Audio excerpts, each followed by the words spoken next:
अगर मैं आपसे कहूं कि दुनिया में एक ऐसी फौज तैयार बैठी है जो समुंदरों का सारा पानी पी जाएगी, जो सिर्फ इंसानों को नहीं बल्कि पूरी इंसानियत को निगल जाएगी, तो यह कोई हॉलीवुड फिल्म या साइंस फिक्शन नहीं है।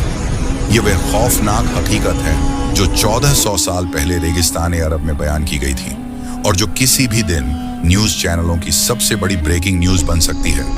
आज हम जानेंगे लोहे की दीवार के पीछे छुपे याजूज और माजूज की मुकम्मल कहानी। 21वीं सदी में हमें लगता है कि हमने जमीन का हर कोना खोज लिया है, लेकिन हकीकत यह है कि अल्लाह की इस वसी जमीन पर आज भी ऐसे ब्लाइंड स्पॉट्स मौजूद हैं जहां टेक्नोलॉजी भी बेबस है। कुरान की सूरत उल कहफ हमें ऐसे ही एक रहस्यमयी मकाम तक ले जाती है। यह कहानी है जुल्करनैन की, एक ऐसे बादशाह की जिसे अल्लाह ने ताकत, वसाइल और हिकमत अता की थी।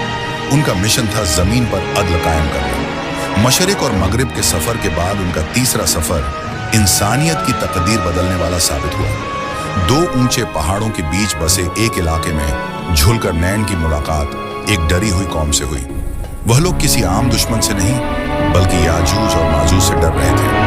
एक ऐसी वहशी कौम जो फसलें तबाह करती, खून बहाती और बस्तियों को उजाड़ देती थी। लोगों ने दौलत की पेशकश की, मगर जुल्करनैन ने इनकार कर दिया और कहा, जो मेरे रब ने मुझे दिया है वह तुम्हारे माल से बेहतर है।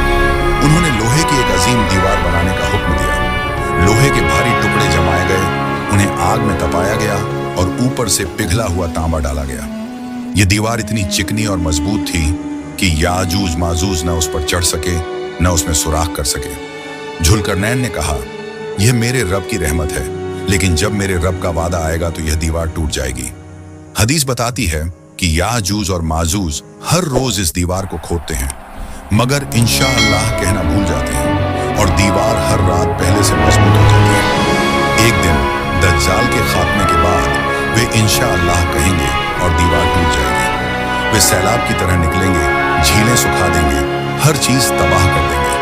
हालात इतने सख्त होंगे कि हजरत ईसा अलैहिस्सलाम को भी मोमिनों के साथ पहाड़ों में पनाह लेनी होगी।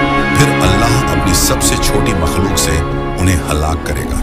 एक ही रात में पूरी फौज खत्म हो जाएगी। इसके बाद रहमत की बारिश होगी, जमीन बरकत से भर जाएगी और अमन लौट आएगा। दोस्तों, याजूज और माजूज की कहानी सिर्फ एक किस्सा नहीं, यह एक चेतावनी है। सवाल यह नहीं कि वे कब आएंगे, सवाल यह है कि क्या हमारा ईमान उस दिन के लिए तैयार है।